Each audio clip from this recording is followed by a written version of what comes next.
25 அதிகாரம் 4 வசனத்தை படியுங்கள். கொடூரமானவர்களின் சீரல் மதிலை மோதியடிக்கிற பெருவெள்ளத்தை போல் இருக்கையில், நீர் ஏழைக்கு பெறணும், நெருக்கப்படுகிற எளியவனுக்கு திடனும், பெருவெள்ளத்துக்கு தப்பும் அடைக்கலமும், வெயிலுக்கு ஒதுங்கும் நிழலுமானீர். ஏசாயா 25 அதிகாரம் இந்த 25ஆம் ஆண்டினுடைய இறுதியை நமக்கு நினைப்பூட்டுகிறது. கடந்த 25ஆம் வருடத்தின் இறுதியை நினைப்பூட்டுகிறது. அல்லேலூயா. ஏசாயா 25ஆம் அதிகாரம் ஏற்கனவே முடிந்து போன 25ஆம் வருடத்தை நிறைவேற்றுகிறது, நினைப்பூட்டுகிறது. அடுத்தது 4வது வசனம். அதற்கு சோத்திரம். இன்னைக்கு என்ன கிழமை? 12 பார்த்தா இன்னைக்கு இப்போ பிறந்து விட்டது என்ன கிழமை? என்ன கிழமை? பிறந்து விட்டது 12 மணி ஆயிடுச்சு இல்லையா? 1ஆம் தேதி அப்படின்னு சொல்லும்போது அந்த 1ஆம் தேதி அப்படிங்கிறது அனைவரும் அது எப்பவுமே பிறகுற 1ஆம் தேதியை மட்டுமே சிந்திப்பாங்க. அந்த 1ஆம் தேதியில் அந்த கிழமையை சிந்திக்கும். கிறிஸ்துமஸ் எத்தனாம் தேதி வந்தது? நமக்கு என்ன கிழமை வந்ததோ அதே கிழமை தான் புதிய வருடத்துக்கு வரும். கிறிஸ்துமஸ் என்ன கிழமை வந்தது? வியாழக்கிழமை. இந்த 1ஆம் தேதி திங்கள், செவ்வாய், புதன், வியாழன், 4 நாள் ஆச்சு. 4வது நாள் வருது. கர்த்தருடைய நாள் 52 வாரம் முடிஞ்சு 4வது நாள்ல இந்த வருஷம் புதுசா பிறகுது. அதே மாதிரி 25ஆம் வருஷம் முடிஞ்சு 4வது வசனத்துல அவருடைய வாக்கு தத்துவம் பிறகுது. கொடுமையானவர்களின் சீரல் மதிலை மோதி அடிக்கிற பெருவெள்ளத்தை போல் இருக்கையில், நம்பர் 1 நீர் ஏழைக்கு பலன். நம்பர் 2 நெருக்கப்படுகிற எளியவனுக்கு திடன். நம்பர் 3 பெருவெள்ளத்துக்கு தப்பும் அடைக்கலம். நம்பர் 4 வெயிலுக்கு ஒதுங்கும் நிழல். அந்த இருக்கையில் அப்படிங்கிற அந்த வார்த்தை தான் பிரசன்ட் கண்டினியூஸ். இந்த 1ஆம் தேதியிலிருந்து இப்படித்தான் இருக்கும் அப்படிங்கிற மாதிரி உலகம் இருக்கும்.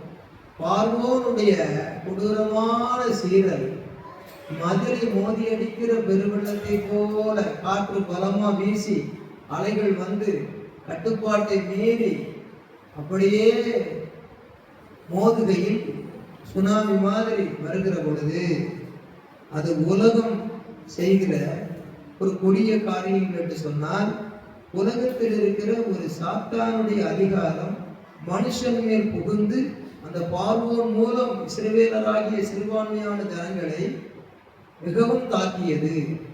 அப்படிப்பட்ட கட்டம் இருக்கையில், அப்படிப்பட்ட ஒரு சூழ்நிலை இருக்கலாம் என்று மக்கள் நினைக்கிறார்களோ இல்லையோ, அப்படிப்பட்ட சூழ்நிலை இருக்கும்.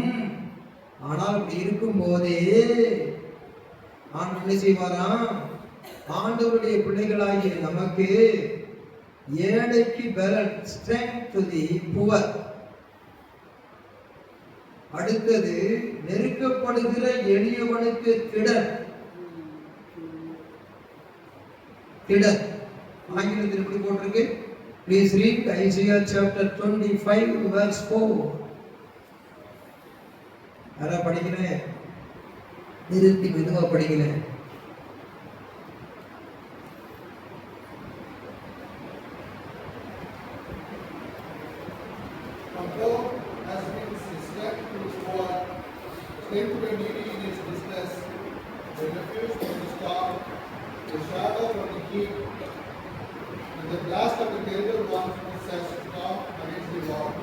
கர்த்தருடைய நாமத்துக்கு மகிமை உண்டாவதாக. For you have been a strength to the poor. ஆண்டவர், நீ ஏழைகளுக்கு பலனாய் இருக்கிறீர். ஏழைகளின் பலனே, எளியவரின் திடனே. அடுத்த வரி என்ன? தமிழ்ல பாடுவோமே. ஏழைகளின் பலனே, எளியவரின் திடனே, புயல் காற்றிலும் புகலிடமே, கடும் கடும் வெயிலில் குளிர் நிழலே. அருமையா பாடுற பெர்க்மன்ஸ் பாட்டு. அதுதான் இந்த பாடு நிறைஞ்ச உலகத்துல நமக்கு ஒரு பாட்டு. இதை கேட்டு இந்த வாக்குத்தத்தத்தையும் உள்ளத்துல போட்டு நம்ம இன்னைக்கு தியானிச்சுக்கிட்டு இருக்கிறதுக்காக கர்த்தர் கொடுத்துருக்கிறார். For you have been a strength to the poor, a strength to the needy in his distress. நீடின்னு சொல்லும்போது புவர்னு சொன்னா ஒரு ஏழைகளை குறிக்கிறது, நீடின்னு சொன்னா ஒரு தனிப்பட்ட மனுஷனை குறிக்கிறது அப்படின்னு நாம் சொல்லலாம்.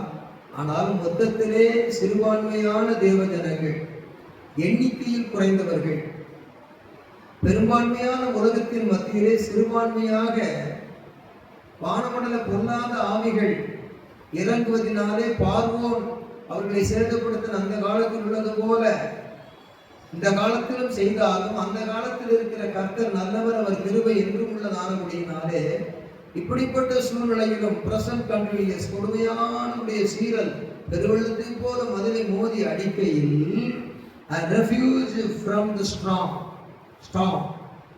அதாவது புயலுக்கு தப்பு அடைக்கலமாக இருக்கிறார். நெருக்கத்திலே அவர் என்ன செய்கிறார்? திடனாய் இருக்கிறார். a shadow from the heat, அந்த வெயிலில் இருந்து ஒரு நிழலுக்குள் வருவது போல் வழிநடத்துகிறவராக இருக்கிறார். when the blast of the terrible winds in a storm against the wall அப்படின்னு சொன்னா the poor and needy ரெண்டு வார்த்தை இருக்குது. in this passage refer to Israel in particular and all who follow the Lord in all ages. எல்லா காலங்களிலையும் ஆண்டவரை பின்பற்றுகிற தேவ ஜனங்கள் அன்றும் இன்றும் சிறுபான்மையாளர்களாகவும் அப்படிப்பட்ட பாதைகளை ராஜாக்கள் காலத்திலும் கடந்து வந்தவர்களாகவும் இருக்கிறார்கள். அப்படித்தான் இன்றைக்கும் நடக்கிறது, நடந்து கொண்டிருக்கிறது, நடக்க போகிறது என்பதையெல்லாம் ஆண்டவர் சொல்லுகிறார். ஆனால் அவைகள் என்ன சொல்லுகிறார்? ஏசியா தீர்க்கதரிசியின் மூலமாக சொன்னதை முன்னுரையாளருடைய வார்த்தை நமக்கு எடுத்து தருகிறார். ஏற்ற சமயத்தில் சொல்லப்பட்ட வார்த்தை வெள்ளித்தட்டில் வைக்கப்பட்ட பொற்பணங்களுக்கு சமானம். தேவன் தம்முடைய ஊழியக்காரருடைய வார்த்தையை நிலைப்படுத்தி தம்முடைய ஸ்தானாதிபதிகளின் ஆலோசனை நிறைவேற்றி குடியேறுவாய் என்று எருசலேமுக்கும் கட்டப்படுவீர்கள் என்று யூதாவின் பட்டணங்களுக்கும் சொல்லுகிறார் என்று சொல்லி நாம் வேதத்திலே ஏசியா 44ஆம் அதிகாரத்திலே வாசிக்கிறோம். ஆகையினாலே காலாகாலங்களிலே நிறைவேறுகிற மக்களுடைய நிறைவேறும் காலம் எப்படி இருக்கும், அதில் எப்படி நாம் கடந்து போகிறோம் என்பதையெல்லாம் சொல்லி அதிலே ஆண்டவர் நமக்கு எப்படி இருக்கிறார் என்று தன்னை வெளிப்படுத்துகிறார். கர்த்தருக்கு ஸ்தோத்திரம். ஏழைக்கு பலன், எளியவர்களுக்கு திடன்.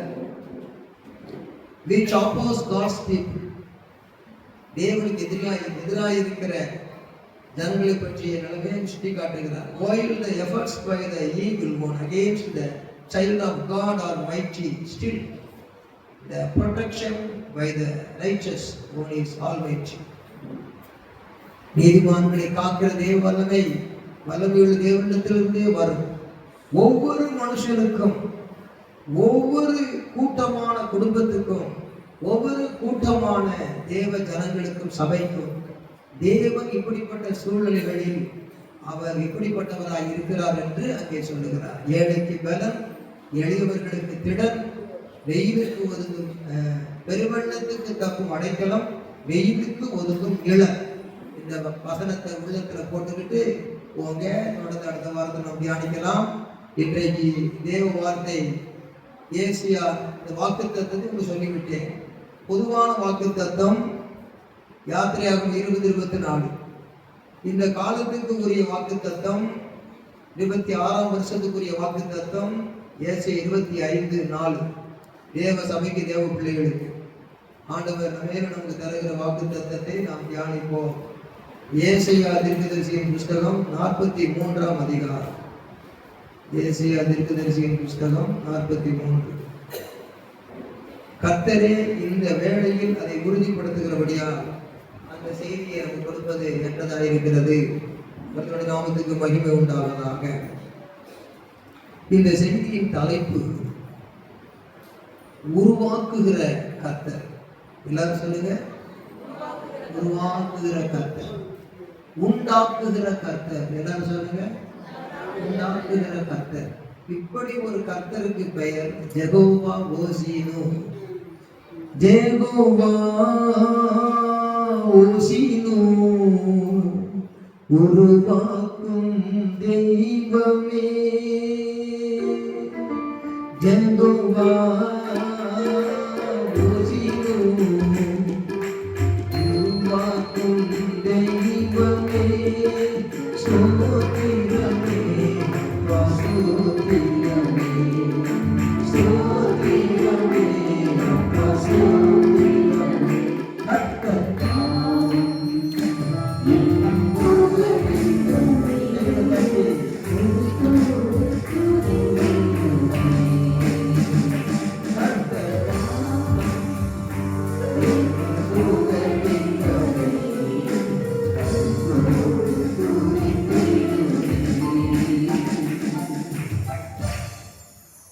இந்த பைக்ல வார்த்தை விளங்குது அப்படின்னால அதில் கேட்குதாம்மா, கை வைத்துங்க.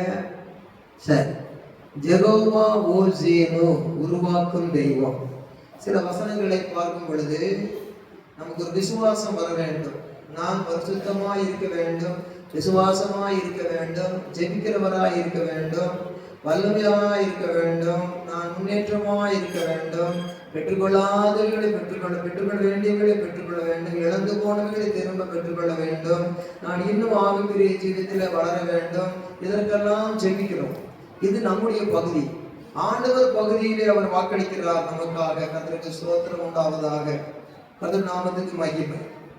இதோ நான் புதிய காரியத்தை செய்கிறேன், அது இப்பொழுதே தோன்றும் என்றால் மணக்கண் முன்னதாக அது தோன்றும். இன்றைக்கு இந்த கேலண்டரில் கொடுக்கப்பட்ட வசனம் இன்றைக்கு உறுதியாகிறது போல இந்த பாட்டில் இந்த வசனம் உறுதியாகுது. அவங்களுடைய பழைய வருஷ ஆலோசனையில நீங்க படைவுகள் ஒளிந்து போயின, எல்லாம் புதிதாயின உறுதியாகுது. அடுத்தது இந்த செய்தி அந்த பாட்டுல உறுதியாகுது. கால் நூற்றாண்டு முடிந்த பிறகு முக்கால்வாசி காலங்கள் இருக்கிறது. நூற்றாண்டின் காலம். அதிலே ஒரு புதிய காரியத்தை ஆண்டவர் செய்கிறார் என்பதை நாம் எப்பொழுது பார்க்கிறோம் என்றால், ஆண்டவர் பழைய காரியங்களை முடிவுண்டாக்கி ஒரு புதிய காரியத்தை செய்யும் பொழுது அங்கே ஒரு புரட்சிகரமான காரியத்தை அவர் செய்கிறார். Revolution, revelation, resolution. ரெவலேஷன்னா வெளிப்படுத்தல், ரெவல்யூஷன்னா போராட்டம். ரெவல்யூஷன் என்று சொல்லுகிற போராட்டம் இருக்கிற இடத்துல எல்லாம் நமக்கு ஒரு ரெவலேஷனை தருகிறார். ஏழ்மை, நான் பெறனாய் இருக்கிறேன். எளியவன், உனக்கு நெருக்கப்படுகிற எளியவனுக்கு திடனாய் இருக்கிறேன். பெருவெள்ளம் போல வருகிற அந்த துன்பங்களில் உனக்கு அடைக்கலமாய் இருக்கிறேன். வெயில் கடுமையாக வருகிறது, ஒதுங்கும் நிழலாய் இருக்கிறேன். ஐ ஆம் remedy, I am your remedy. நானே உனக்கு பரிகாரி, நானே உனக்கு பரிகாரம் செய்கிறவர். நான் ஒருவர் இருக்கையில் வேறு எதை குறித்து பயப்படாதே என்று சொல்லுகிறார். பார்வோனுடைய குதிரையின் உயரம் நெஞ்சுனா ஒரு 5 அடி 6 அடி இருக்கும். பெரிய குதிரை கூட வச்சுக்கிடுவோமே, அரசனுடைய குதிரை. அவருடைய கைகளும் அதிகாரமும் அவருடைய வேகமும் ரதங்களும் எல்லாம் ஒரு வீட்டு உயரம் தான். நெஞ்சுனா 5 அடி 6 அடி உயர்ந்து வேகமாக வருகிறான். ஆனால் ஓங்கிய புயமும் பலத்த கரமும் வானத்திலிருந்து வெளிப்பட்டது. செங்கடல் 2ஆய் பிரிந்தது. சத்துருக்கள் மூழ்கடிக்கப்பட்டு போனார்கள். அவனுடைய வருடம் கடைசி வருடம் ஆயிற்று. அங்கே ஒரு ரெவல்யூஷன். இதெல்லாம் ஆண்டவர் செய்வார் என்று சொல்லுகிறது. மோசேக்கு கிடைத்த ரெவலேஷன் அதை ஜனங்களோடு பகிர்ந்து கொண்டார். இன்றைக்கு நின்று கொண்டு கர்த்தர் செய்கிறதை பாருங்கள், இப்பொழுது என்ன நடக்கிறது பாருங்கள் என்று சொன்னார். அப்பொழுது திடீரென்று ஒரு வல்லமையான காரியம் நடந்தது.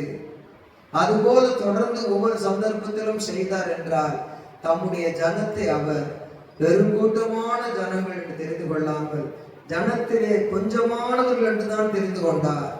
Always God is in our side because we are all chosen by Him, selected peoples. Always God want to be in our side.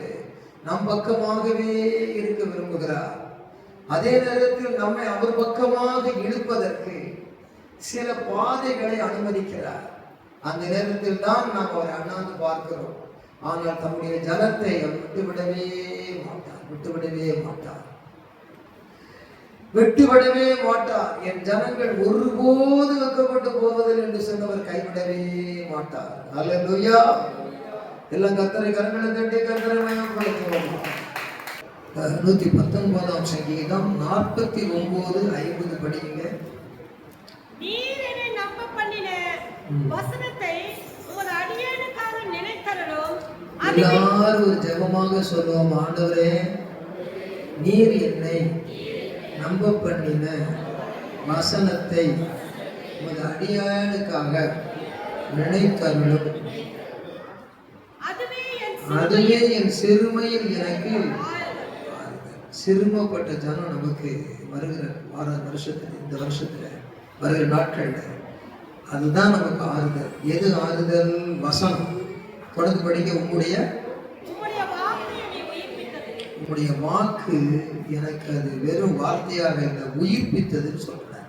ஆகையினால இன்றைக்கு அவருடைய வாக்கு என்பது நமக்கு ஒரு உயிர் உள்ளதாக காணப்பட வேண்டும். அதுதான் அந்த வாக்கு.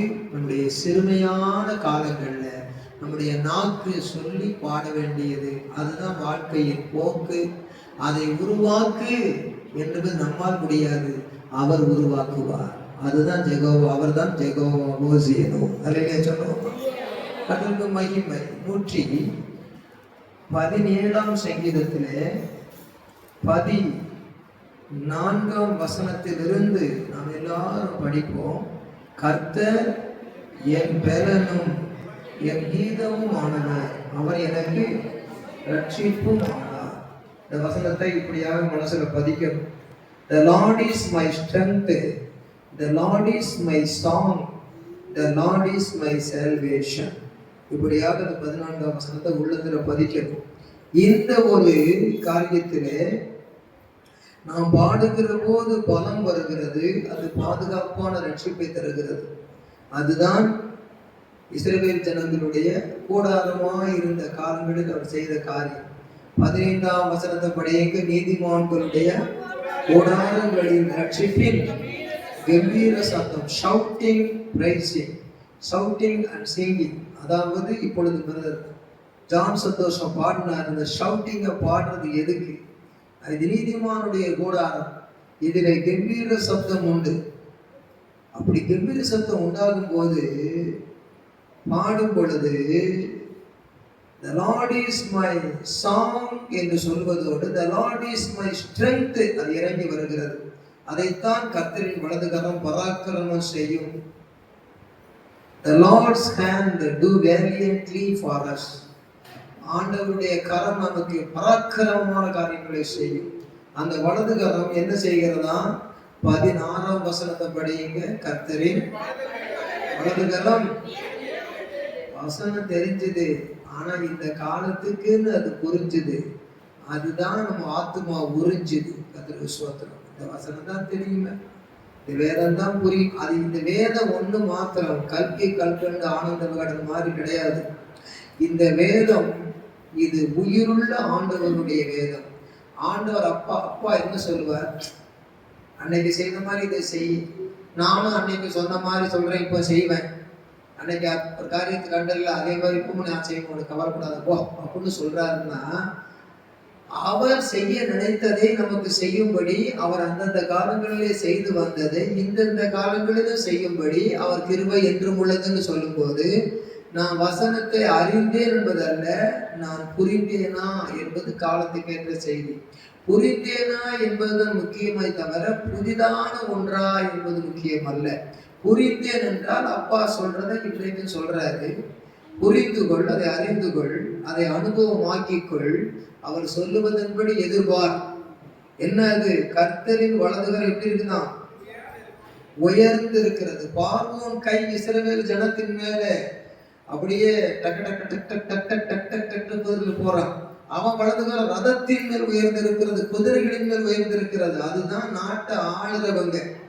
அதுக்கு பயந்து செங்கடல் வரைக்கும் ஓடுறவங்க, அதுதான் நாட்டை வாழ்றவங்க. ஆளுகிறவன் கரம் பூமியில உயர்ந்திருக்குது, வாழுகிறவன் ஓட்டம் பூமியில முன்னேறி போகுது. ஆனா உயர இருந்து ஒருவர் அத்தனையும் ஆட்டி படைக்கிறவர் சொல்லுகிறார், அங்கே துதிபாடுகிற ஒரு கூட்டத்திலே நீதிமானுடைய கூடாரங்கள் செங்கடலை தாண்டி அங்க நரிக்குறவர்கள் கூடாரம் போட்ட மாதிரி இன்னைக்கு அதான் உதாரணமா சொல்லணும்.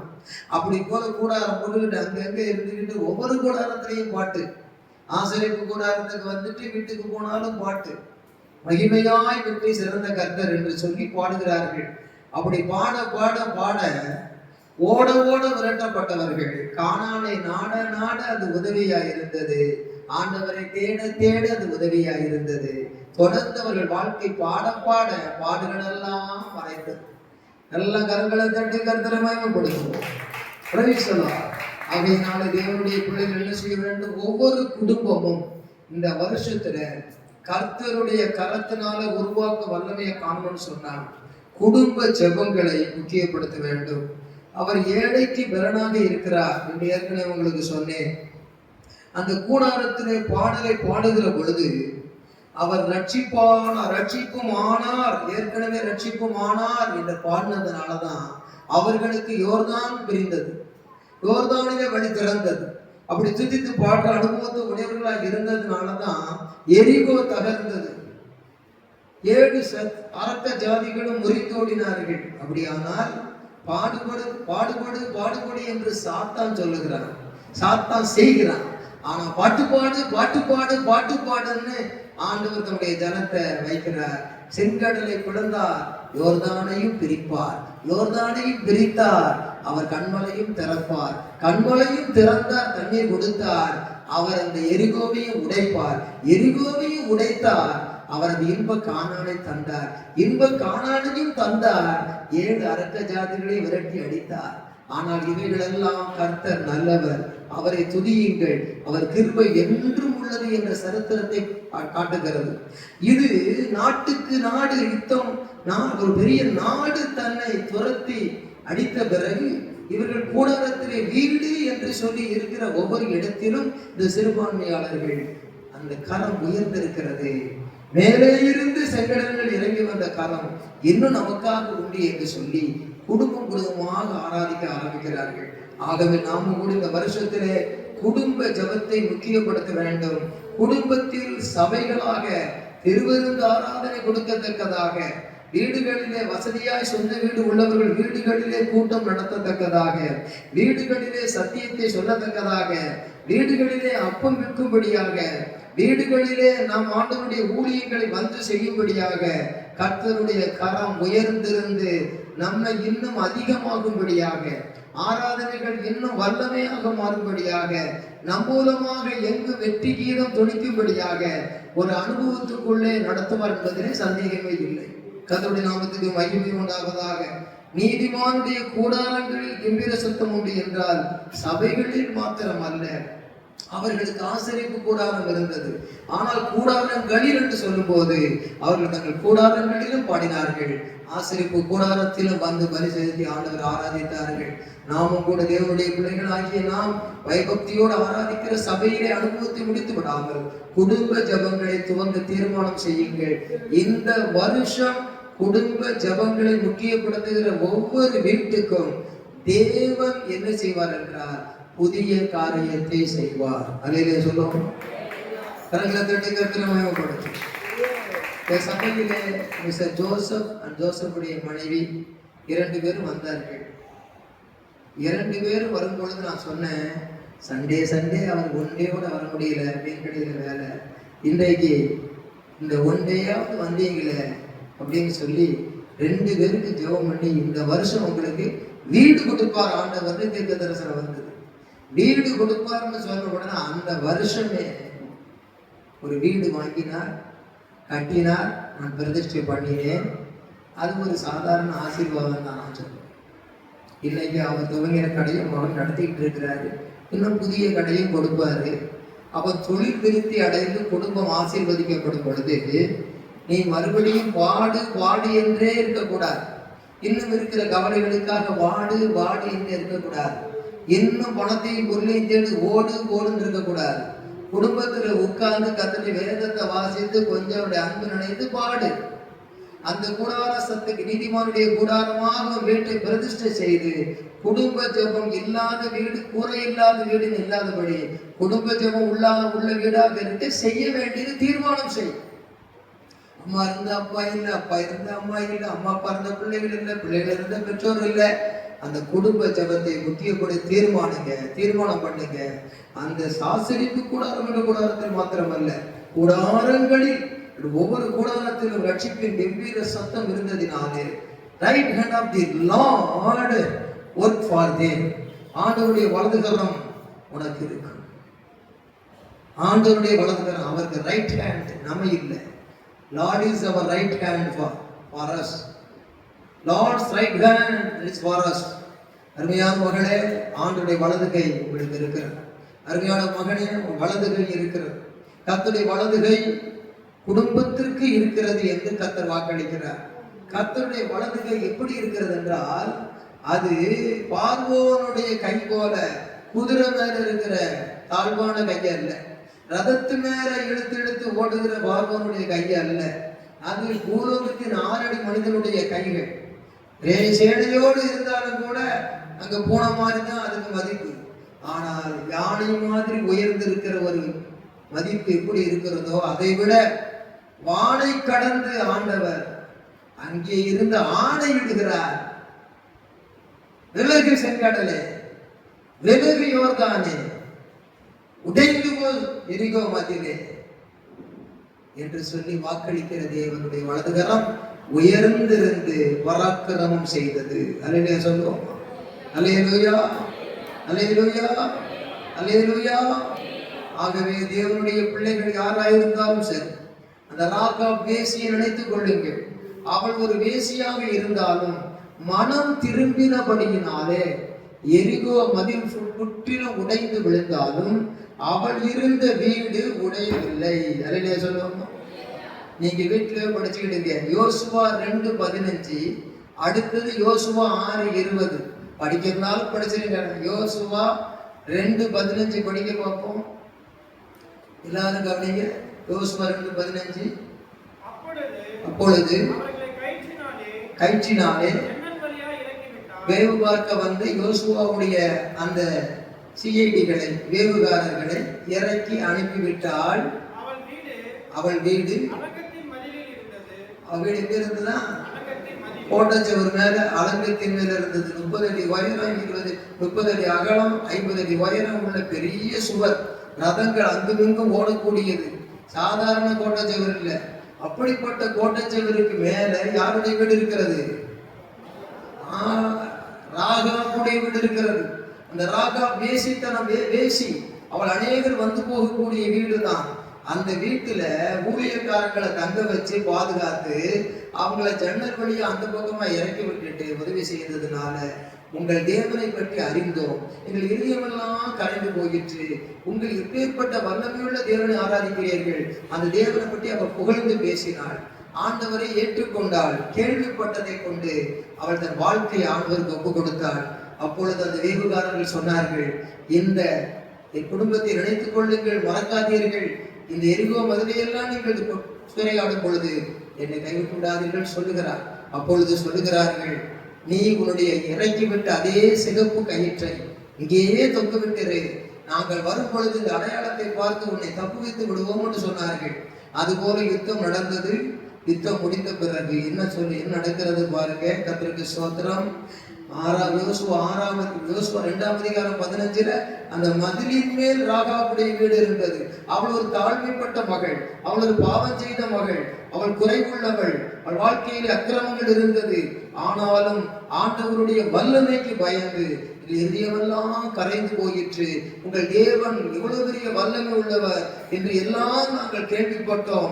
செங்கடல் எகிப்திலிருந்து புறப்பட்ட நாளிலிருந்து எல்லாவற்றையும் கேள்விப்பட்டோம். எங்கள் இதயமெல்லாம் கரைந்து போகிறது என்று சொல்லி கர்த்தருக்கு பயந்து தன்னுடைய பின்மாற்ற வாழ்க்கையை ஒப்பு கொடுத்து அந்த ராகாப் என்ற வேசி ஆண்டவரை ஏற்றுக்கொண்டபடியினாலே அந்த சிகப்பு கயிறு அடையாளமாய் விடப்பட்டது. அவள் வீடு அலங்கத்தின் மேல் இருந்தது. வரப்போகிற 2026 வரப்போகிற நாட்களில் இந்த வந்திருக்கிற 2026 வருஷத்திலே ஒவ்வொரு வீட்டுக்கும் பாதுகாப்பு இயேசு கிறிஸ்துவின் ரத்தமே. அல்லேலூயா சொல்லுவோமா? பஸ்கா ஆட்டுக்குட்டியின் ரத்தம் எகிப்திலே எந்த வீட்டுக்கு பூசப்பட்டிருந்ததோ சங்காரதூதன் விலகி போனான். நியாயத்தீர்ப்புக்கு தப்பினார்கள். அவர்களுக்கு விசேஷித்த பாதுகாப்பு கிடைத்தது. அதுதான் நம்முடைய ரட்சிப்பின் ஜீவியம். அதுதான் ரட்சிப்பின் கூடார ரட்சிப்பின் கம்பீர சத்தம். இவருடைய வீட்டை பார்க்கும் பொழுது அந்த சிகப்பு நூல் இயேசுவின் ரத்தத்துக்கு அடையாளமாக இருக்கிறது. யோசுவா 6ஆம் அதிகாரம் 20ஆம் வசனத்தை எடுத்து வாசிக்கிறார். எக்காலம் தொழுகையில் ஜனங்கள் ஆர்ப்பரித்தார்கள். கரங்களை தட்டி கர்த்தரை மகிமைப்படுத்தும். ஹல்லேலூயா. ஜனங்கள் ஆர்ப்பரித்தார்கள். எக்கால சத்தத்தை கேட்டு அலங்கம் இடித்து விழுந்து, டமாலிஷன் பெரிய அலங்கம் இடித்து விழுந்து. எப்படி இடித்து விழுந்தது? அல்லேலூயா சொல்லுவோம். அல்லேலூயா. எத்தனை தூக்கம் வருது? அல்லேலூயா சொல்லுங்க. தூக்கம் வரலையா? சரி, ஒரு சின்ன தூக்கம் வராம இருக்கு. ஒரு ஸ்கூல்ல இன்ஸ்பெக்ஷன் நடந்தது. போன உடனே இன்ஸ்பெக்டர் போற வேத பாடம் நடந்தது. நம்ம வேத பாடம் குடும்பம் கிடையாது, வேத பாடம் உண்டு. போன உடனே எரிகோ மதில் எப்படி இடிந்து விழுந்தது அப்படின்னு சொல்லிட்டு கேட்கிறார். உடனே ஐயங்கெல்லாம் திருன்னு முடிக்கிறான். என்ன சார் அவன் வாத்தியார் குலத்தை பார்த்து அவர் சொல்றாரு, சார் இந்த பையங்கெல்லாம் நல்ல பையங்க, அந்த மாதிரி சேஷ்டையெல்லாம் பண்ண மாட்டாங்க சார். விளங்கலையோன்னு விளங்குதா? அந்த மாதிரி சேஷ்டையெல்லாம் வீட்டை விட்டா ஸ்கூலை விட்டா வீடு, அங்க இருக்க வேலை செய்ய மாட்டான். என்னடா வாத்தியாரும் முட்டாளு பிள்ளையும் முட்டாளுன்னு மாதிரி இருக்குது, என்னட்டு கேட்கணும்னு சொல்லிட்டு போய் அப்படி ஹெட்மாஸ்டர்கிட்ட போனார். என்ன சார் இந்த மாதிரி ஸ்கூல்ல கேட்ட வேத பாட வகுப்பு நடக்கு, எரிகோ மதில் இடிந்துன்னு கேட்டா, ஐயோ அந்த எரிகோ மதில் எங்க இருக்குன்னு எனக்கே தெரியாது. அந்த எரிகோ மதில் எங்க இருக்குன்னு எனக்கே தெரியாது. எப்படி சார் அவங்களுக்கு தெரியும் எப்படி இருக்கு? இப்படி இருக்குது கதை. இன்னைக்கு அநேகர்கிட்ட கேட்டா அப்படித்தான் சொல்றாங்க. பைபிளை பற்றிய விளக்கம் இல்லை. பைபிள் படிக்கிறாங்க, இதை படிக்கும் போது வாசிக்கிறவன் சிந்திக்க கடவுள். அல்லேலூயா. அதற்கு சோதனை எரிகோ எப்படி விழுந்தது? குதிச்சு வரும்போது சங்கீதம் செங்கடலுக்கு ஒரு வசனம் இருக்கு 63. இதுக்கு பாருங்க, சங்கீதம் 68. சங்கீதம் 68 7ஆம் வசனமும் 8ஆம் வசனமும் படிங்க. தேவனே நீர் உம்முடைய ஜனங்களுக்கு முன்னே சென்று அவாந்திர வழியில் நடந்தவர்களில் சிந்தித்துப்பார். சிந்தித்துப்பார். என்ன நடந்தவர்களில் உங்களுடைய ஜனங்களுக்கு முன்னே அந்த உடன்படிக்கை பெட்டியை கொண்டு போகும்போது ஆண்டவர் தான் இஸ்ரவேல் ஜனத்துக்கு முன்ன போறாரு. எரிகோவை சுற்றி 7 நாள், கடைசியில் ஒரு 7 நாள் துதிச்சாங்க. 8ஆம் வசனம், பூமி அதிர்ந்தது, தேவனாகி உமக்கு முன்பாக வானமும் பொழிந்தது. இஸ்ரவேலின் தேவனாய் இருக்கிற தேவனுக்கு முன்பாக இந்த சீனாய் மலையும் சீனா மலை அசைஞ்ச காலத்துல இருந்து இந்த எரிகோ கோட்டை பக்கத்துல ஆண்டவர் நடந்து வரும் பொழுது அந்த எரிகோ மதில் இடிய காரணம் என்னன்னா, ஆண்டவர் அந்த பக்கமா நடந்து வந்தார். அறையிலே சொல்லுவோமா? அவ்வளவு பெரிய 50 அடி உயரம் 30 அடி அகலமுள்ள கோட்டை திடீர் எப்படி இடியும்? நிச்சயமா கடப்பாறை, மம்பட்டி, அணுகுண்டு இதெல்லாம் உடைக்க சான்ஸே இல்லை. நிச்சயமா சொல்றேன், அவர் நடந்து வரும் பொழுது பூமி அதிர்ந்தால்தான் அவர் உடைய முடியும். இல்லையா சொல்லுவோம்? பழைய ஏற்பாட்டின் தேவன் இஸ்ரவேலின் தேவன். அது போல பவுல் சீலாவுக்கு வந்து பூமி அதிர்ந்தது, கதவுகள் எல்லாம் திறந்தது, பூமி அசைந்து அதிர்ந்தது, கதவுகள் எல்லாம் திறந்தது, சங்கடிகள் எல்லாம் கலண்டு போச்சுன்னா அது என்ன ஒவ்வொன்றா சுவிட்சா போட்டு ஆப்ரேட் பண்ணாங்க. வெல்டிங் மிஷினை வச்சுக்கிட்டு இருந்தாங்க. இந்த காலத்தினோட கண்டுபிடிப்பை விட மகாபெரிய வல்லமை கர்த்தரிடத்தில் இருந்து பூமி அசைந்து அதிர்ந்து வாசல் எல்லாம் திறந்து கதவுகள் எல்லாம் திறந்து சங்கிலிகள் எல்லாம் கலந்து போகத்தக்கதாக கர்த்தருடைய கண் அந்த இடத்துல வைக்கப்பட்டு அவர் அங்கே படிகளை அடியெடுத்து வைக்கிறார்.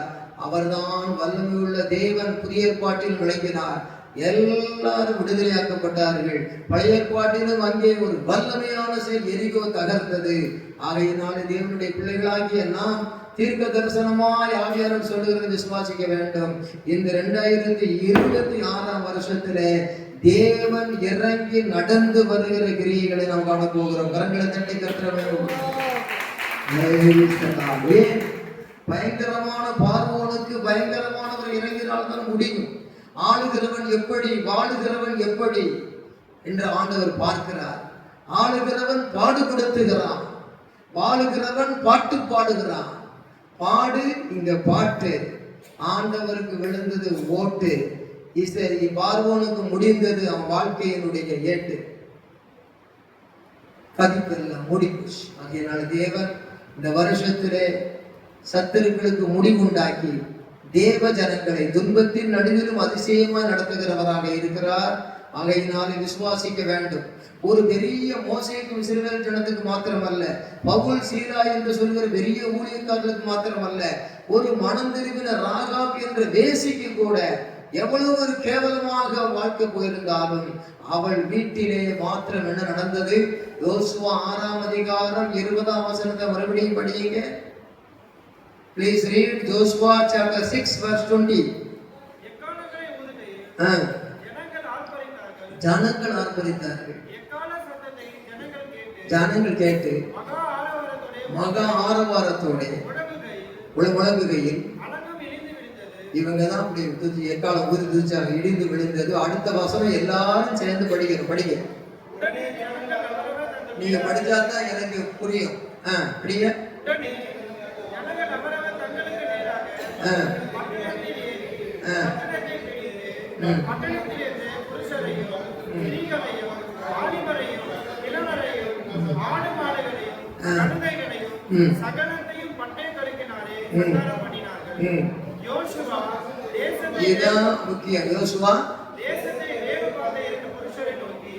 தேசத்தில் வேவு பார்த்த 2 புருஷரை நோக்கி எத்தனை சொன்னது?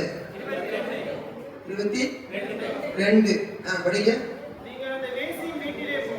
மறந்தாரா? நீ என்னால் மறக்கப்படுவதில்லை என்று சொன்னவர் இஸ்ரவேல் ஜனம் பெரிய கூட்டம் என்று அவர் மறக்காமல் இருந்தார். அப்படி சொல்ல முடியாது. பவுலும் சீலாவும் ஊழியக்காரர்கள், அதனாலே அவர் மறக்கவில்லை என்று சொல்ல முடியாது. கேவலம் ஒரு வேசி மனம் திரும்பின பொழுது கூட இஸ்ரவேலின் தேவன் மறக்காமல் தம்முடைய ஊழியக்காரர்களுக்கு ஆதரவாக இருந்தபடியினாலே God is their support. அவர் என்ன செய்தார் என்றால் அங்கு தெளிவாக சொல்லி இருக்கிறது. யோசுவா 2 வேவுகாரரை நோக்கி படியுங்க. நிறுத்தி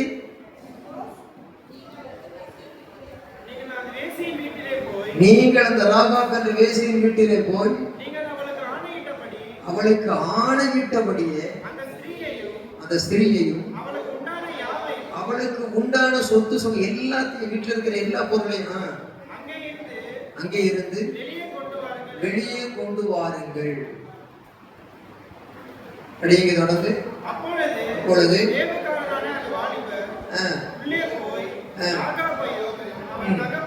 தகப்பனையும் நீ விசுவாசி, கர்த்தராகிய இயேசு கிறிஸ்துவை நீ விசுவாசி, நீயும் வீட்டாரும். அந்த வசனம் அப்போஸ்தலர் 16:31 புதிய ஏற்பாடு. ஆனா பழைய ஏற்பாடு நடந்திருக்கு பாருங்க. அவள் தகப்பனையும் தாயையும் சகோதரர்களையும் அவளுக்குள்ள யாவையும் குடும்பத்தார் அனைவரையும் வெளியே அழைத்து கொண்டு வந்து அவள் இஸ்ரவேல் பாளையத்திற்கு புறம்பே இருக்கும்படி பட்டணத்தையும் அக்கினியினால் சுட்டெரித்தார்கள். வெள்ளியையும் பொன்னையும் வெண்கலத்தையும். அப்ப என்ன கடைசி வசனம் படிக்க பார்ப்போம். கடைசி வசனம்.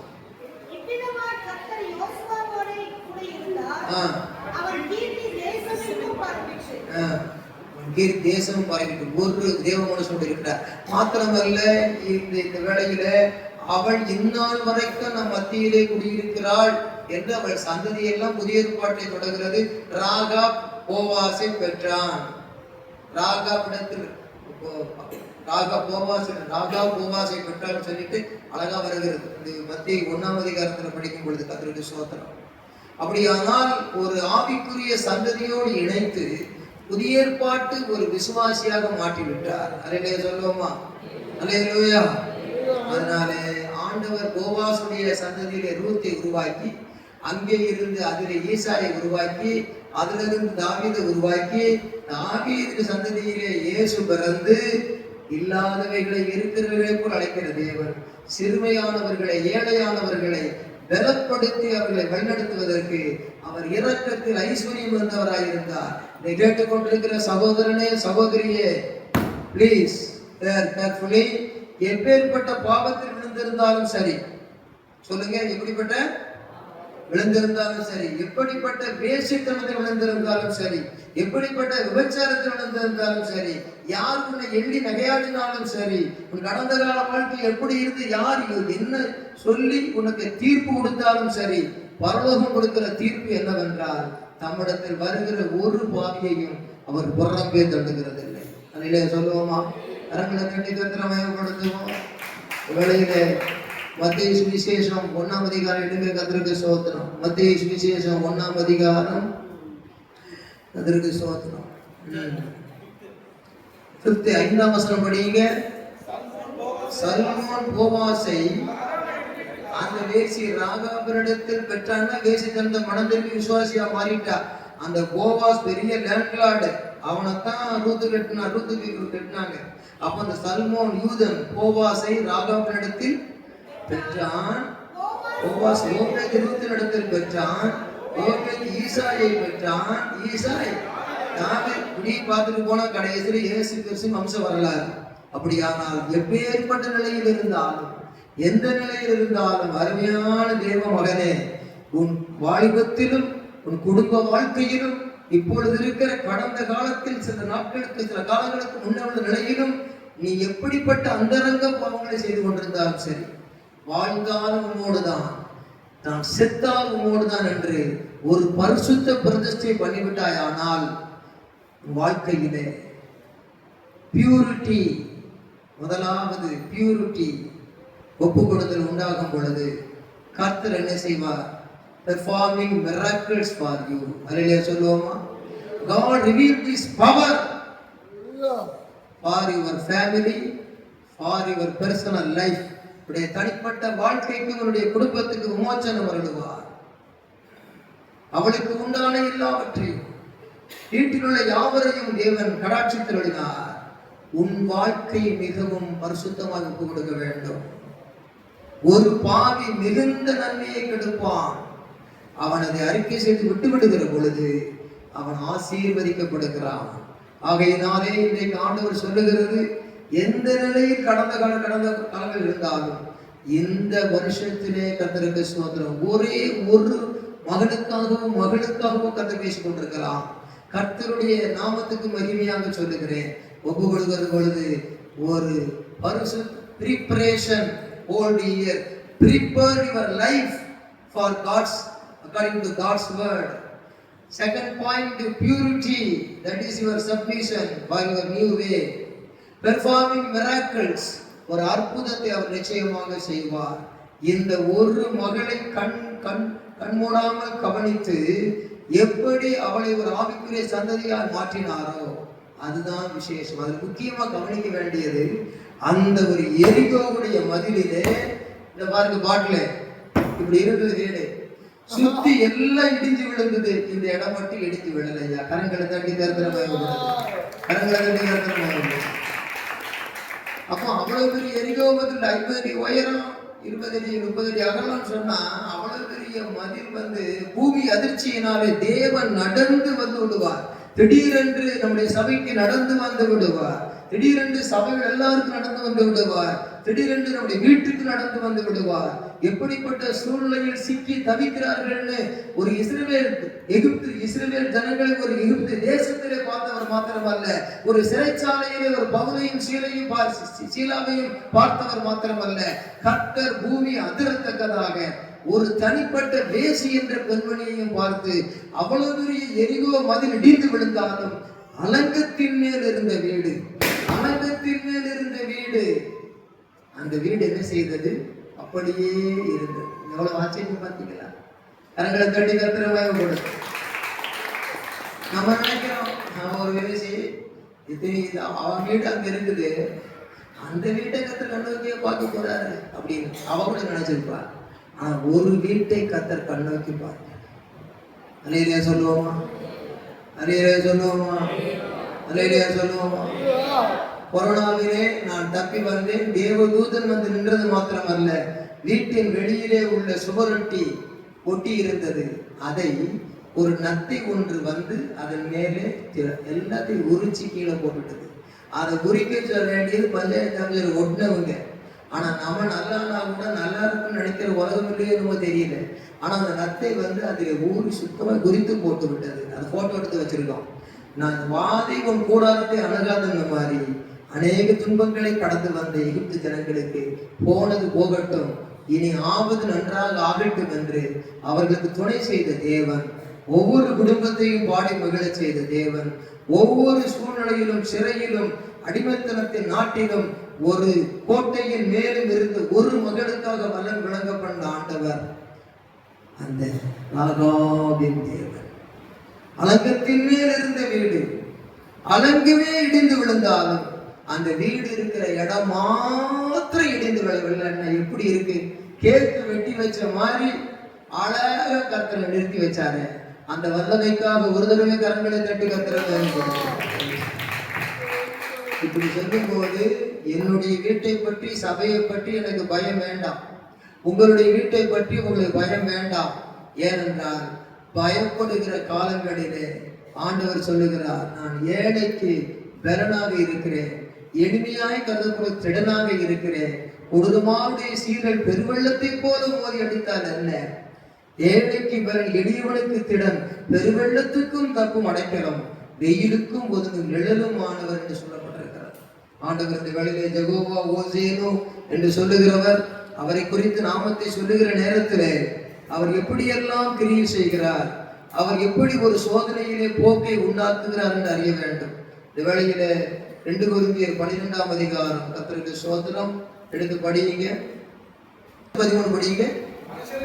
1 கொரிந்தியர் 10:13.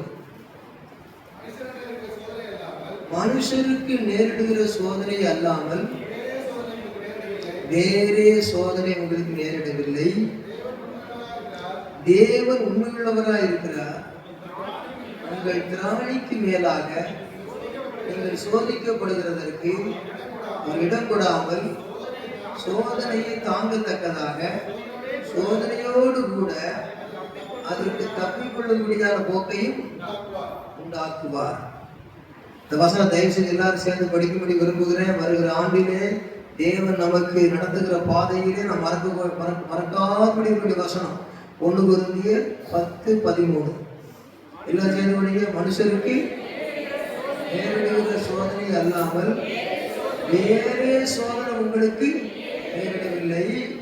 தேவன் உண்மையுள்ளவராய் இருக்கிறார். உங்கள் திராணிக்கு மேலாக நீங்கள் சோதிக்கப்படுகிறதற்கு அவர் இடம் கொடாமல் சோதனையை தாங்கத்தக்கதாக சோதனையோடு கூட அதற்கு தப்பிக்கொள்ளும்படியான போக்கையும் உண்டு ஆக்குவார். அதை உண்டாக்குவார் பிரிச்சு படிச்சீங்கன்னா உண்டு பிளஸ் ஆக்குவார். ஏற்கனவே உண்டு, அதை உங்களுக்காக ஆக்குவார். ஆக்குவார்னா the Lord is our maker. என்ன சொல்லுவோமா? யாரு சோறு ஆக்குவா, யாரு பிரியாணி ஆக்குவா அப்படின்னா ஆக்குவார். அதை ஆக்குவதற்கு ஒரு தாய் இருக்கிறாள். அதே போல உண்டு ஆக்குவார்னா ஒரு காரியத்தை உண்டாகுவதற்கு முன்னமே இருக்கிறதை உண்டாக கடவது என்று சொல்லி அதை வெளியே தெரிகிற அளவுக்கு விசிபிளாக ஆக்கினவர். Invisible word brings visible need in our life. Invisible word brings visible need in our life. மறைந்திருக்கிற வார்த்தை தெரிந்திருக்கிற பொருளாக உண்டாக்கப்பட்டது தேவ கட்டளையாலே.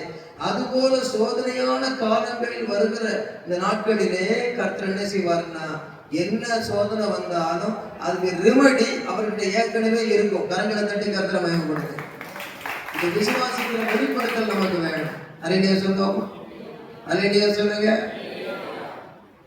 மலை மேலே ஏறி போகிற ஆபிரகாமுக்கு அங்க கத்தியை ஓங்கும் போது ஒண்ணு உண்டு பண்ணி வச்சிருந்தார். என்னது அது?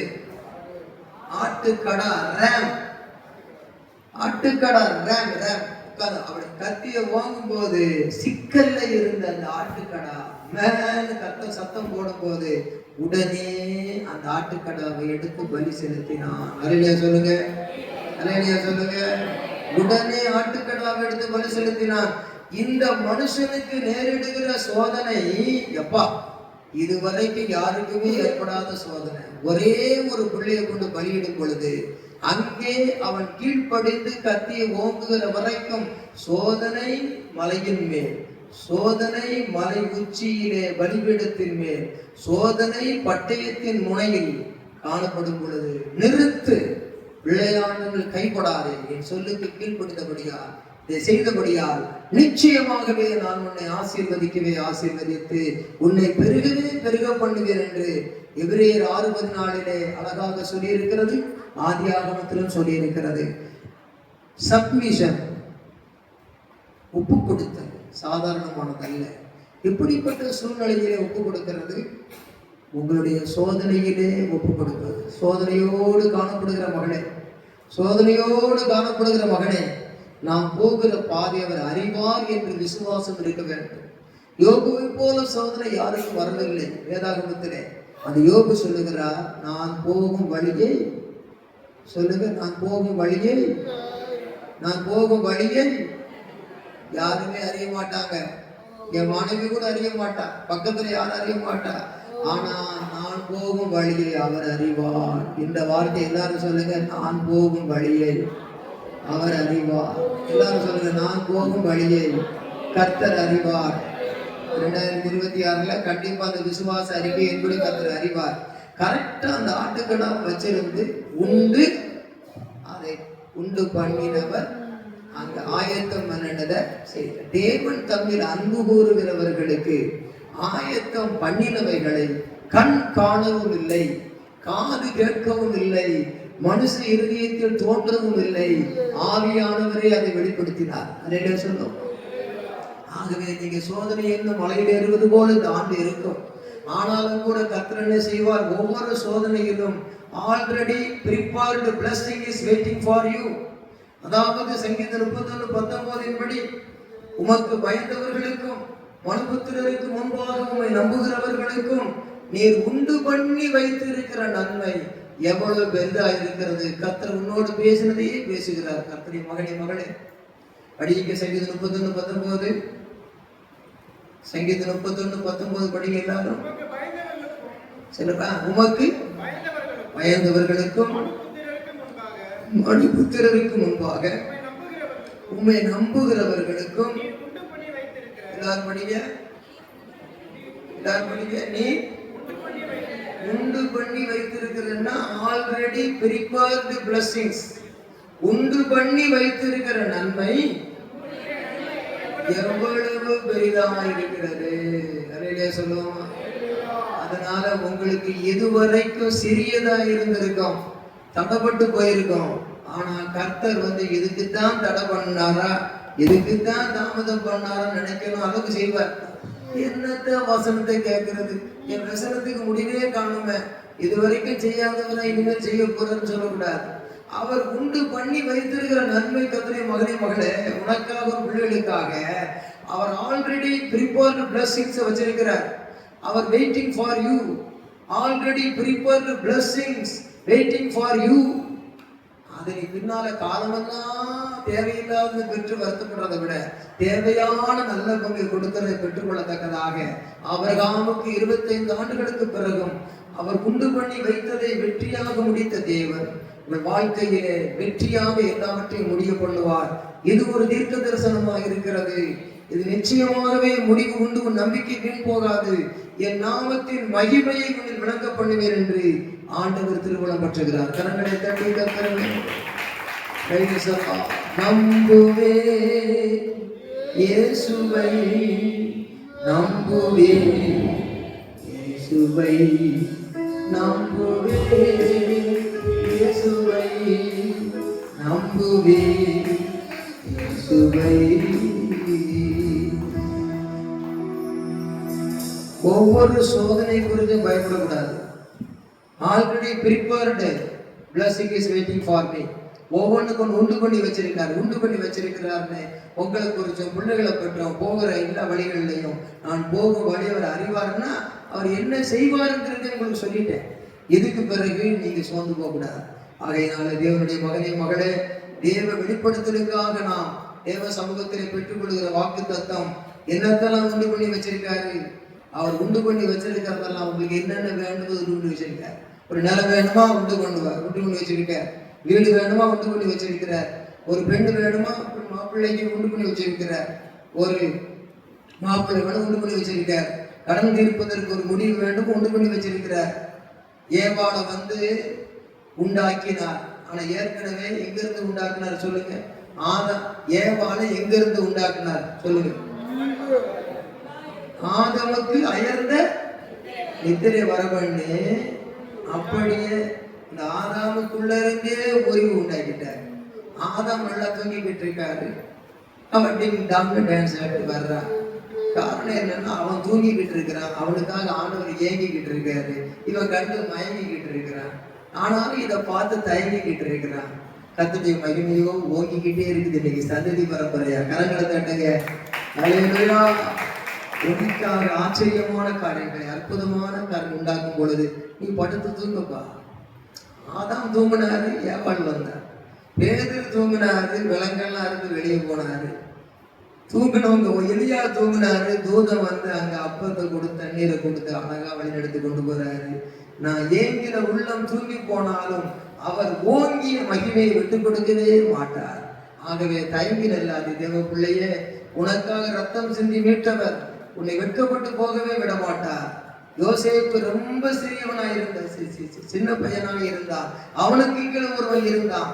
அந்த யோசேப்பை கொண்டு குடும்பம் முழுவதும் ஆசீர்வாதம் ஆக்கினார்.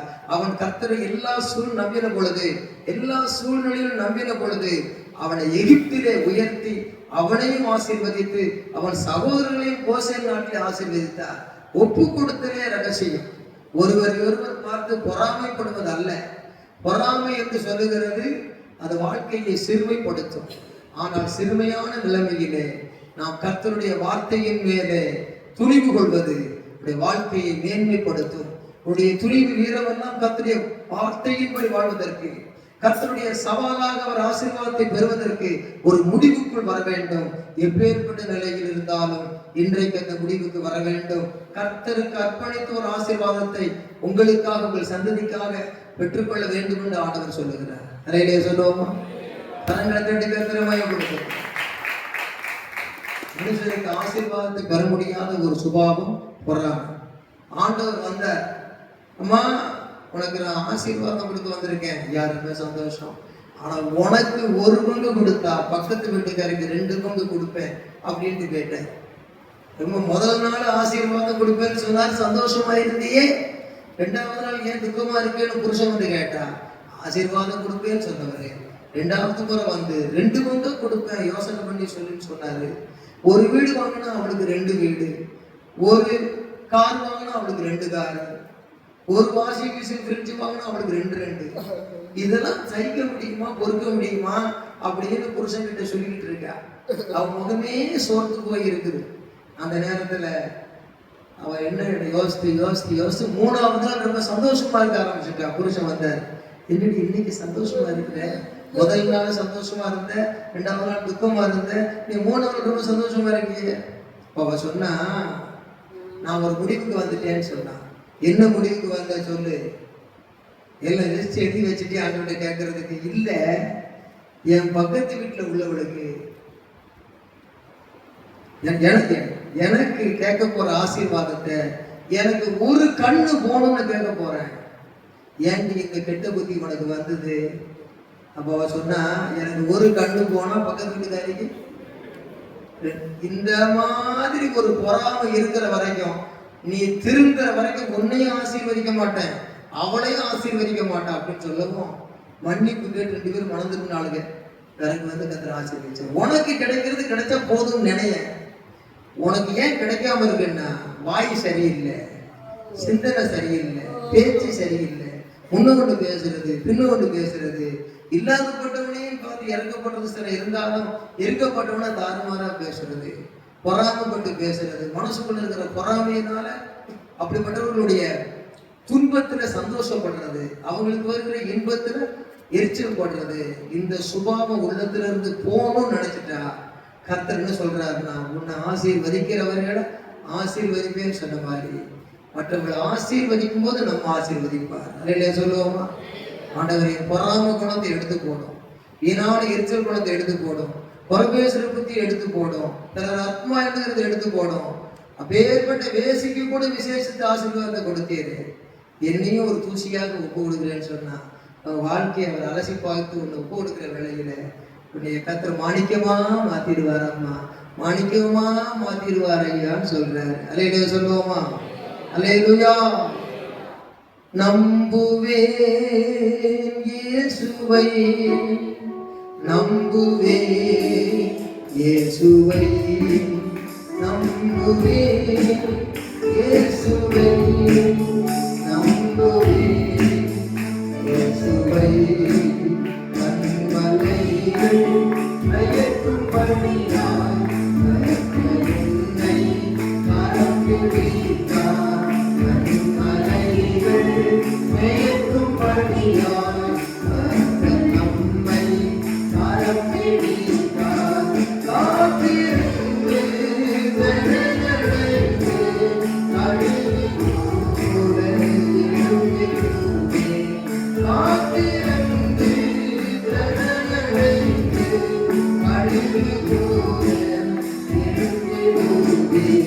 நம்புவேன் இயேசுவை, நம்புவேன் இயேசுவை, நம்புவேன் இயேசுவை, நம்புவேன் இயேசுவை. உண்டாக்குகிற கர்த்தர் தேவனுக்கு மகிமை உண்டாவதாக, கர்த்தருக்கு ஸ்தோத்திரம் உண்டாவதாக. ஏசாயா 42ஆம் அதிகாரம் எடுக்க கர்த்தருக்கு ஸ்தோத்திரம். ஏசாயா தீர்க்கதரிசி புஸ்தகம் 42ஆம் அதிகாரம்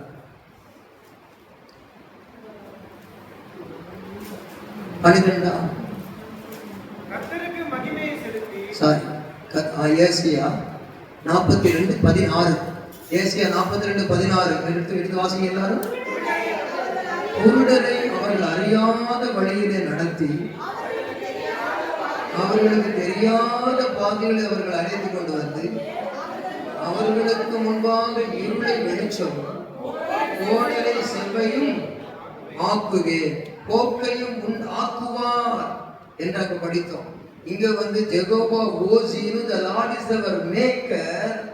குருடரை அவர்கள் அறியாத வழியிலே நடத்தி அவர்களுக்கு தெரியாத பாதையில் அவர்கள் அழைத்து கொண்டு வந்தேன்னா, எங்கதான் போறேன் எங்கதான் வர்றேன் என்னதான் செய்யற ஒண்ணுமே புரியல. நான் பாட்டுக்கு ஒரு வழிபனா இருக்கிற கல்யாணத்தை பண்ண பிள்ளைகளை பத்த ஏதோ கதை ஓடுது, எனக்கு ஒண்ணுமே தெரியல, ஒண்ணுமே புரியல, ஒண்ணுமே புரியல, ஒண்ணுமே தெரியல அப்படின்னு சொல்லுகிற அநேக மக்கள் இருக்கிற கத்திரி பிள்ளைகள். குருடனா இருந்தாலும் சரி, உனக்கு ஒண்ணுமே தெரியலனாலும் சரி, அவர்கள் அறியாத வழியிலே நடத்துகிறவர், அவர்களுக்கு தெரியாத பாதைகளிலே அவர்கள் அழைத்துக் கொண்டு வருகிறவர். பிறகு என்ன செய்கிறார்? அவர்களுக்கு முன்பாக இருளை வெளிச்சமும் கோணலை செவ்வையும் ஆக்குவேன். இந்த காரியங்களை நான் அவர்களுக்கு செய்து அவர்களை கைவிடாதிருப்பேன். அவ விக்கிரகத்தை பற்றி வணங்குகிற பின்னால சொல்லி இருக்கு. நம்ம தேவனை ஜீவனத்தை வணங்கும் பொழுது அருமையான ஊழியக்காரனே, ஊழியக்காரனை எல்லாம் அந்த என் ஊழியக்காரனை எல்லாமல் குருடன் யாருன்னு சொன்னாரு. ஊழியக்காரனுக்கு வாக்குத்தான். அது மாதிரி ஒண்ணுமே அறியவும் முடியல, புரியவும் முடியலையா. என் பிள்ளைகள் காரியத்துக்கு என்னதான் வாட் இஸ் த எண்ட்? ஆண்டவரே, இந்த விசுவாசிகள் குடும்பம் ஆசீர்வதிக்கப்பட வாட் இஸ் த எண்ட்? ஆண்டவரே, இந்த விசுவாசியான குடும்பத்துக்கு ஒரு நல்ல காரியம் நடக்க வேண்டியது இருக்குது, ஒரு உயர்வு வர வேண்டியது இருக்குது. ஏதோ பாவ குற்றங்களை மன்னியும், ஏதோ ஒரு அவசர புத்திகளை மன்னியும், ஆனா புதிய காரியத்தை செய்யும். இறக்கம் உள்ளவர் தானே. ஏன் அப்படி இருக்குது? அது ஏன் இன்னும் வரல? ஏன் நீங்க தரல? குட்டுத்தனமா இருக்கிறது அவங்களுக்கும் புரிய மாட்டேங்க, எனக்கும் புரிய மாட்டேங்குன்னு சொன்னா, அருமையான மகளே, எனக்கு புரியலையே, எனக்கு தெரியலையே சொல்லுகிறாயே. இதுவரையில் உன்னை நடத்தி வந்தவர் அவர்தானே, இதுவரைக்கும் உன் குடும்பத்தை நடத்தினவர் அவர்தானே, இதுவரையில் உன் வாழ்க்கையில எல்லாவற்றையும் பொறுப்படுத்தவர் அவர்தானே. கர்த்தருடைய மகனே, கர்த்தருடைய மகனே, சோர்ந்து போகாதீர்கள். நீங்கள் ஒண்ணுமே தெரியலன்னு சொன்னா பரவாயில்லை, எல்லாம் தெரிஞ்சவங்க இருக்கட்டும். உனக்கு ஒண்ணுமே தெரியலையா, பரவாயில்ல. நீ குரடுற போல இருந்தாலும் சரி, அறியாத வழிகளில் உன்னை நடத்தவும், உனக்கு தெரியாத பாதைகளில் அழைத்து கொண்டு வரவும், உனக்கு முன்பாக, உங்களுக்கு முன்பாக இருளை வெளிச்சமும் கோணலா ஒழுங்கீனமாய் இருக்கிற காரியத்தை கரெக்டாகவும் ஆக்குவேன் என்று சொன்னால், that is not our work. அது நம்முடைய வேலை அல்ல, அது அவருடைய வேலை. God will make, the Lord is our maker. Jehovah Hosenu, please receive the powerful blessings. Let us all clap our hands and receive the blessings. கரங்களை தட்டி அதை பெற்றுக்கொள்வோம். இந்த வருஷம் நீங்க ஒன்னத்தையும் ஆக்க போறது இல்லை, கர்த்தர் ஆக்க போறார். எத்தனை பேர் விசுவாசிக்கிறீங்க? ஹல்லேலூயா.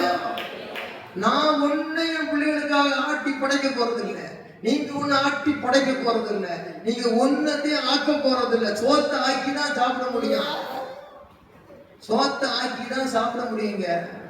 ஆண்டவர் சொல்றாரு, I will do, I will make, don't be lazy, don't be worry. கவலைப்படாத, don't afraid, பயப்படாத, சோர்ந்து போகாத. என் மகளே, நான் உன்னோடு கூட தான் பேசிக் கொண்டிருக்கிறேன். என் மகனே, உன்னோடு கூட தான் பேசிக் கொண்டிருக்கிறேன். யாரையும் பார்த்து நீ உன்னை அற்பமாக, உன்னை நான் தாழ்வு மனப்பான்மை அடைய வேண்டாம், பிறரை பார்த்து பொறாமைப்பட வேண்டாம். பியூரிட்டி உனக்கு கடந்த காலத்தில் முடிந்து விட்டது. தொடர்ந்து உன் வாழ்க்கையை முடிவெடுத்துக்கொள். அதே நேரத்தில் நெக்ஸ்ட் நியூ இயர்ல என்னன்னு கேட்டா, ஆண்டவர் என்ன சொல்லுகிறார்? பரிசுத்தமாக்கும் பொழுது I will perform your miracle, நான் உனக்கு அற்புதங்களை செய்வேன் என்று சொல்லுகிறார். அப்படியானால் preparation, purity that brings prosperity by the way of miracle. ஆகவே உனக்கு அற்புதமான காரியங்களை, இதுவரையில் அறிந்திராத, உனக்கு அறிவு கெட்டாத காரியங்களை அவர் செய்கிறவர் தான். ஜெகோவா ஓசேனு, ஓசேன் என்றால் டு என்று மூல பாஷையிலே, ஜெகோவா ஓசேனு என்றால் உனக்காக செயல்படுகிறவர். அவர் செயல்படுகிறவர் உண்டு பிளஸ் ஆக்குவார், உண்டாக்குவார். ஏற்கனவே உண்டு, உண்டாக கடவுது என்று சொல்லி உண்டாக்கினவர். இல்லாதவைகளை இருக்கிறவைகளை போல அழைக்கிற தேவன். அருமையான ஊழியக்காரனே, அருமையான ஊழியக்காரியே, அருமையான தேவ பிள்ளைகளான விசுவாசிகளே, நான் உங்களுக்காக ஆக்குகிறவராயிருக்கிறேன். I am your maker, உண்டாக்குகிறவராயிருக்கிறேன். நீ அறியாத தெரியாத பாதைகள் நடத்தப்பட்டு வருகிறாய் என்று நினைக்காதே. எல்லாவற்றையும் நான் பார்த்து கொண்டு இருக்கிறேன். உனக்கு முன்பாக இருளான காரியத்தை வெளிச்சமாக மாற்றவும், உனக்கு முன்பாக இருக்கிற கோணலை செவ்வையாக மாற்றவும் நான் ஆக்குகிறவராயிருக்கிறேன், உருவாக்குகிறவராயிருக்கிறேன். இஸ்ரவேலின் தேவன், நான் உன்னை கைவிட மாட்டேன் என்று இந்த புதிய ஆண்டுக்கான வாக்களித்து தீர்க்க தரிசனமாய் விளங்கப்படுகிறார். கரங்களை கட்டி எல்லாம் ஏசாயா 43 அதிகாரத்திலே முதலாவது வாசித்த வசனத்துக்கு வாங்க. 18-19 படியுங்க. ஏசாயா 43, 18, 19. சிலரெல்லாம் படிக்கல, ப்ளீஸ். முந்தினவைகளை நினைக்க வேண்டாம், பூர்வமானவைகளை சிந்திக்க வேண்டாம், இதோ நான் புதிய காரியத்தை செய்கிறேன், அது இப்பொழுதே தோன்றும். கண்களை மூடி அப்படியே நீங்க விசுவாசமா இருக்கணும். தோன்றும், எனக்கு புதிய காரியம் தோன்றும் சொல்லணும். அலையிலே சொல்லுவோமா? இப்பொழுது உன் மனக்கண் முன் தோன்றும், பிறகு வந்து உன் வாழ்க்கையை சாட்சியாக ஊன்றும். அல்லேலூயா. இப்பொழுதே தோன்றும். நீங்கள் அதை அறிவீர்களா? எல்லாம் சேர்ந்து படிச்சாங்க. நான் வனாந்திரத்திலே வழியையும் ஆறுகளையும் I will make a way நான் உனக்கு வழி உண்டாக்குவேன்னு சொல்றாரு. கரங்களை தட்டி கர்த்தரை மகிமைப்படுத்து. சமுத்திரத்தில் இருக்கிற மோசே, வனாந்தரத்தில் இருக்கிற மோசே லட்சோப லட்ச ஜனங்களை வச்சுக்கிட்டு சமுத்திரத்தை பார்க்கிறார். எல்லா மீன்களையும் பிடித்தால் போதுமா?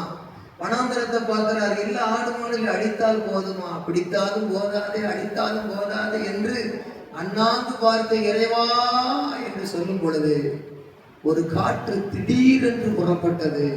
திடீரென்று சாத்தான் தீமை செய்வான், அதை மேற்கொள்ளத்தக்கதாக திடீரென்று ஆண்டவரும் கிரியை செய்வார். அதிலே சொல்லுமா, சடுதியிலே என்று சொல்லுகிற வார்த்தைக்கு பிரசங்கமே உண்டு. திடீரென்று ஒரு காற்று வீசினது. அது என்ன காற்று?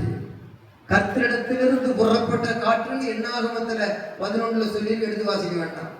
கர்த்தரிடத்துக்கு புறப்பட்ட ஒரு காற்று ஏராள காடைகளை கொண்டு இஸ்ரவேலுடைய பாளையத்துல அப்படியே குவிந்து அவர்கள் எடுத்து சேர்த்து பிறகு அதை குவித்து வைக்கத்தக்கதாக வாயால தின்னு மூக்கால தவிர்க்கிற அளவுக்கு அள்ளி அள்ளி கொடுக்கிற அளவுக்கு ஆசீர்வதிச்சாராம். அறையிலே சொல்லுவோமா?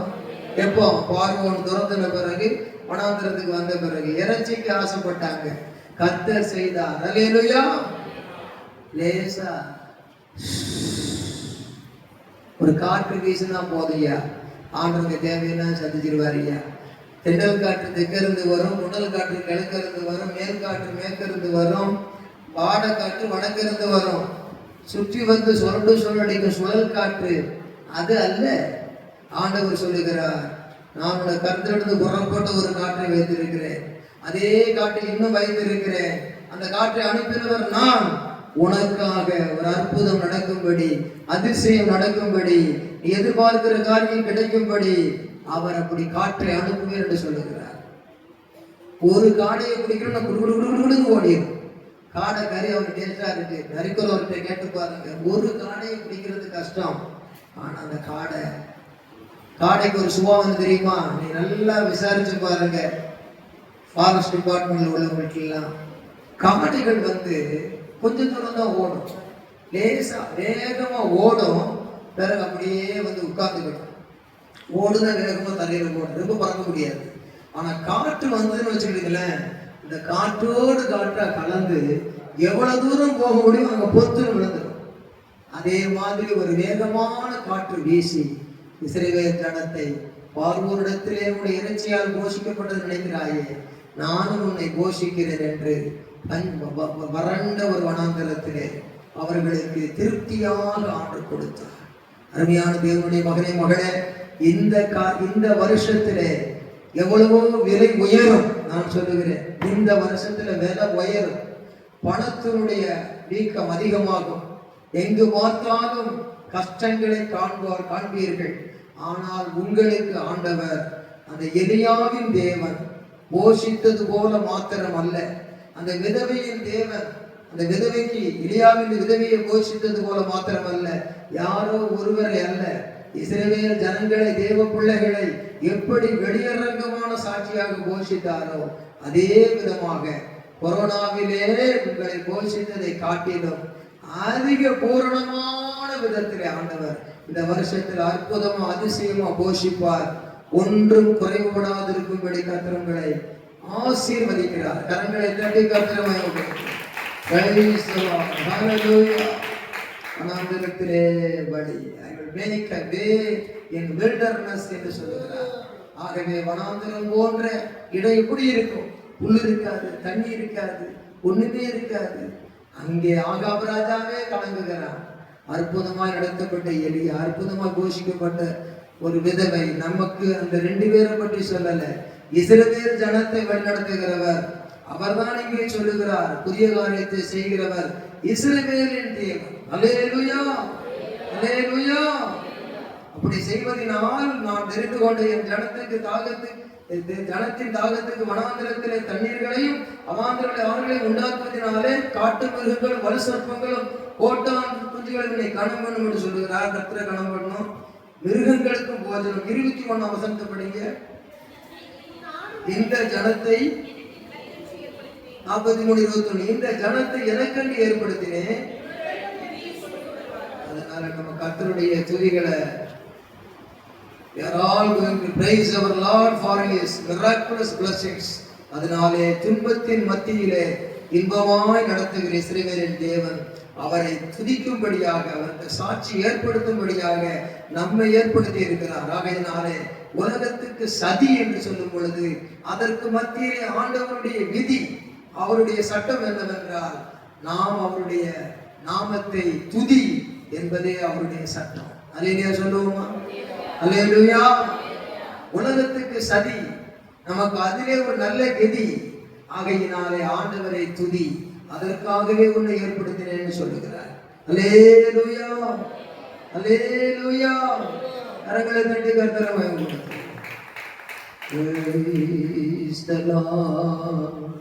வாக்களித்த தேவனை நீ பாடிக்கொண்டாடு.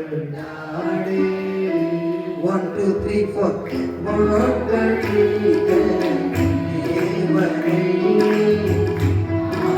பாடிக்கொண்டாடு. ஊக்கமான ஆவி உன்னை தாங்க மன்றாடு. கைகளை தட்டி ஊக்கமான ஆவி உன்னை தாங்க மன்றாடு. சோர்ந்து போகாதே. ஆமென்.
தட்டி கத்துறாங்க.